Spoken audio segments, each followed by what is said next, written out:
Je voudrais d'abord compatir avec vous, présenter mes vives et sincères condoléances. Merci. Le commandant de la police n'est pas encore là? Il est en reprise. Il arrive. Je crois de manière particulièrement, moi je suis touché parce que j'ai eu à apprécier le travail abattu par notre ami Adonis. Aujourd'hui, le voir mourir dans les circonstances que nous connaissons tous, ça me fait mal au cœur. À titre personnel, mais aussi en tant que gouverneur de province, voir un journaliste mourir comme ça, je suis très touché. Donc, je vous exprime mes profondes compaties ou sympathies. Je suis avec vous et vous pouvez compter sur moi. Alors, hier, j'ai reçu la famille. C'était pour que je le mette à la disposition de la police pour que les enquêtes soient menées le plus vite possible.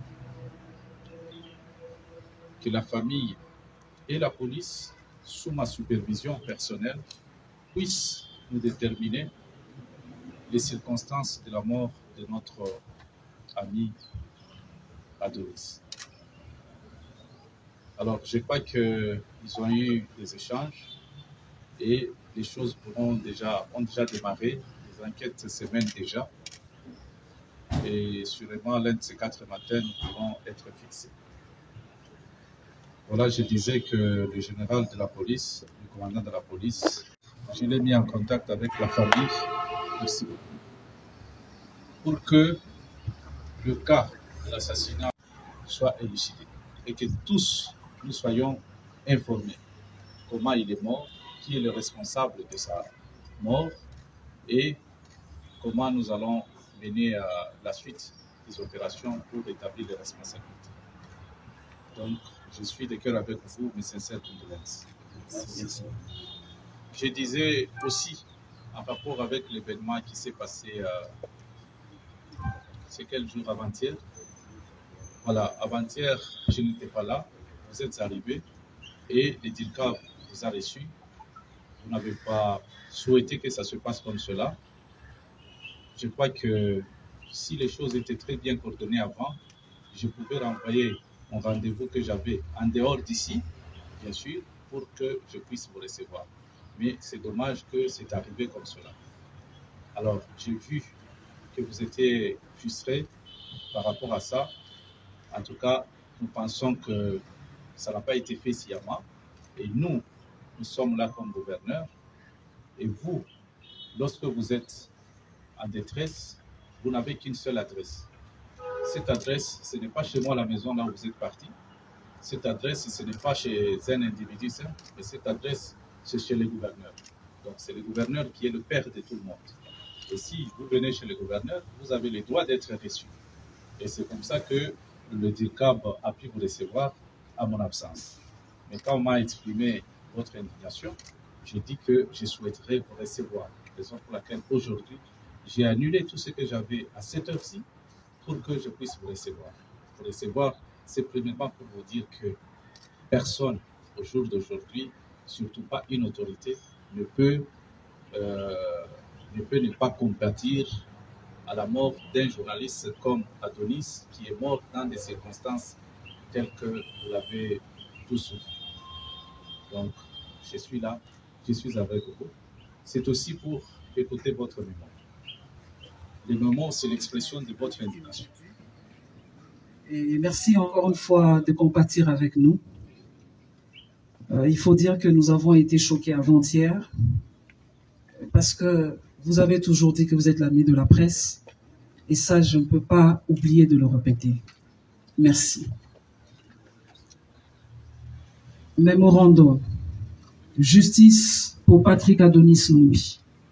Monsieur le gouverneur, nous journalistes, et professionnels des médias de l'espace Katanga, réunis au sein de l'Union nationale de la presse du Congo, en sigle UNPC, sommes devant vous pour vous exprimer notre exaspération face à l'impuissance et à l'inaction des services compétents.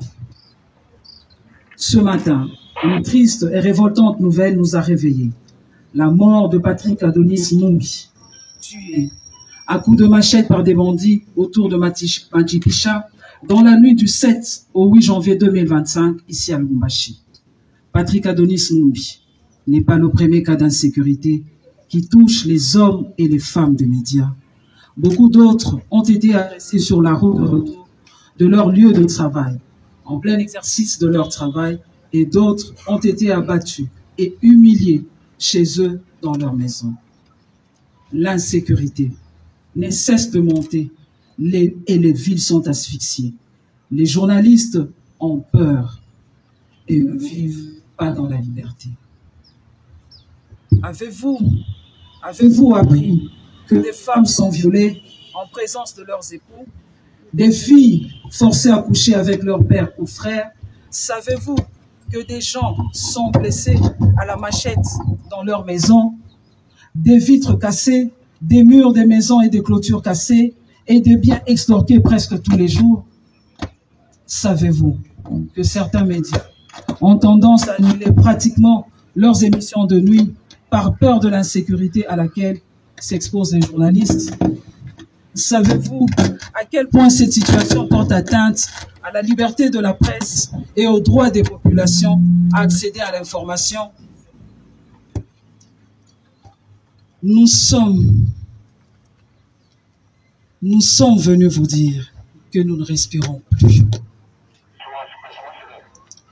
Nous sommes venus exiger que justice soit faite à Patrick Adonis Mumbi et aux nombreuses victimes de l'insécurité qui souffrent en silence.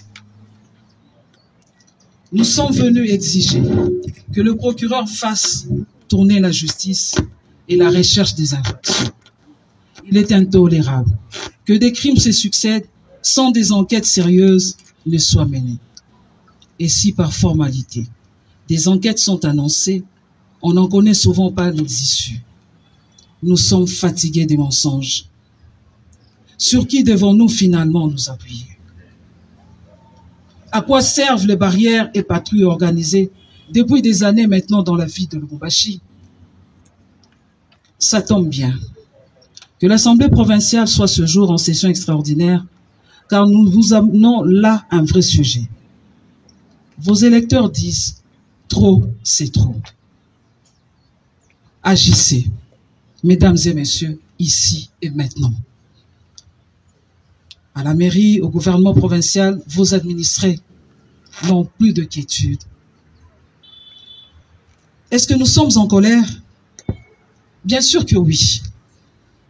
C'est pourquoi nous décrétons aujourd'hui même un blackout ou silence radio et télévision sur tous les médias de la ville. Et nous vous invitons, les confrères et consoeurs de l'espace Katanga, de nous emboîter les pas.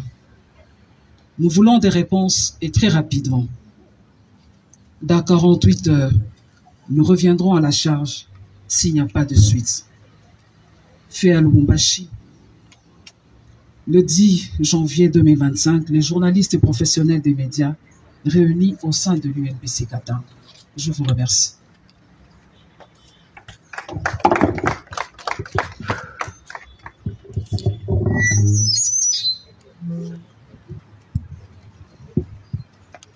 Merci beaucoup,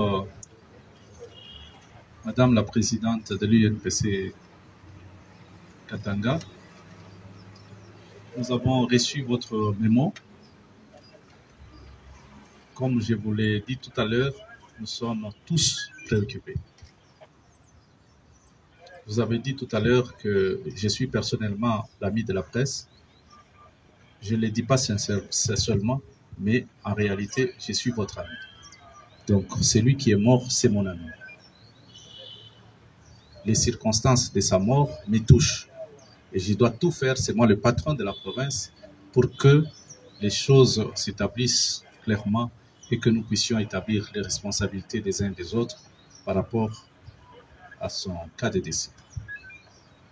Déjà, dans le quartier où on a trouvé le corps d'Adonis, on a mené une opération, déjà avant-hier et hier, une opération de bouclage. Il y a des suspects qui m'ont été présentés ici hier. Je vous donne une illustration. Dans une maison, on trouve des hommes en uniforme, 2, avec 5 machettes. Ils ont été arrêtés. Il y a d'autres aussi criminels qui étaient recherchés par la police qui ont été arrêtés. Et ces opérations vont devoir continuer. Vous avez vu que nous avons commencé à ramasser des jeunes pour les amener à Kanyamakassis.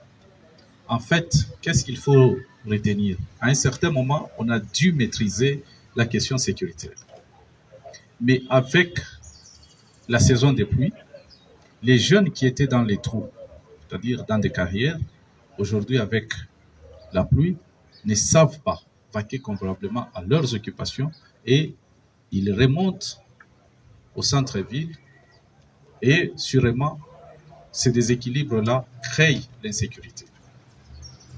Mais nous sommes aussi conscients que pendant la période des fêtes, tout le monde voulant fêter, et donc il y a des cas de criminalité. C'est comme ça que nous avons constaté que depuis début décembre jusqu'à maintenant, la criminalité est en hausse dans notre province du Katanga. Mais je vous assure que nous sommes en train d'y travailler et nous devons absolument vous présenter les résultats. Mais cette tâche, ce n'est pas la tâche seulement de la police ni du gouverneur. C'est la tâche de tout le monde. Surtout vous qui avez le micro. Les gens que vous trouvez suspects, il faut collaborer avec la police pour qu'on arrive à mettre la main sur ces suspects. Mais il y a aussi la justice qui doit nous accompagner. C'est quand même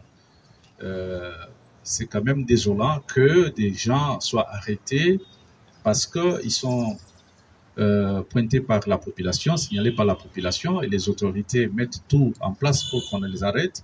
Et quelques jours après, vous le revoyez encore parmi vous. Ça constitue même une source d'insécurité.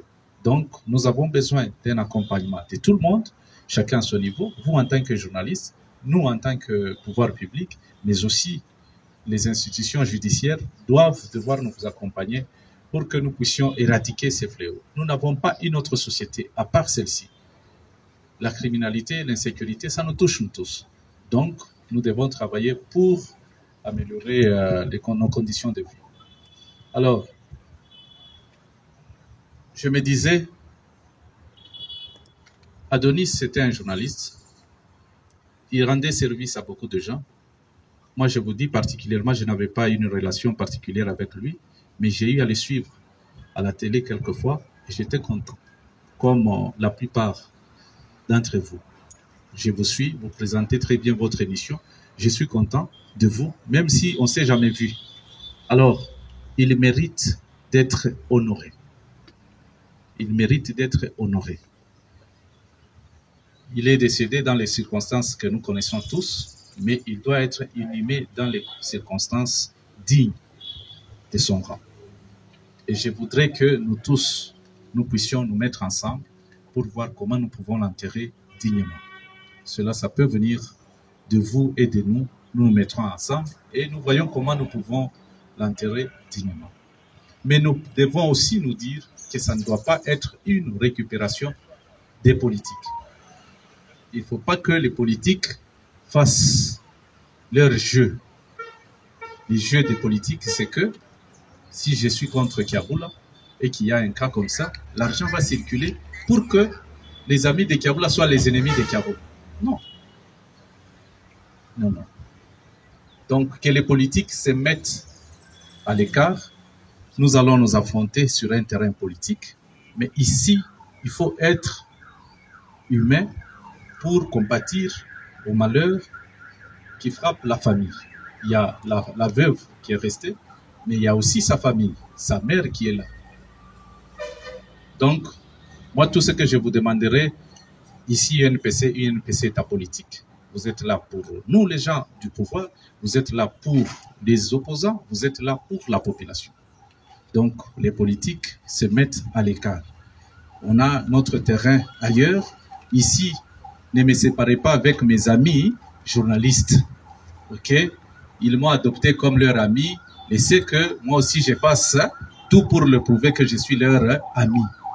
Donc, objectivement, s'il y a un problème politique, on sait le régler ailleurs, pas ici. Voilà. Je vais vous mettre c'est toujours le DIRCAB à votre disposition pour que vous travailliez sur les éléments que vous vouliez que nous puissions mettre en danse pour enterrer dignement notre frère Patrick.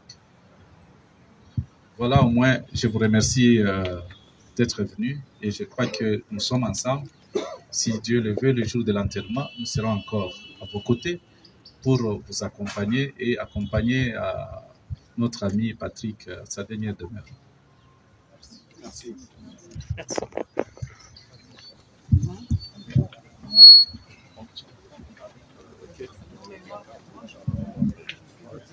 Merci beaucoup. Merci. Nous sommes ici sur invitation du gouverneur.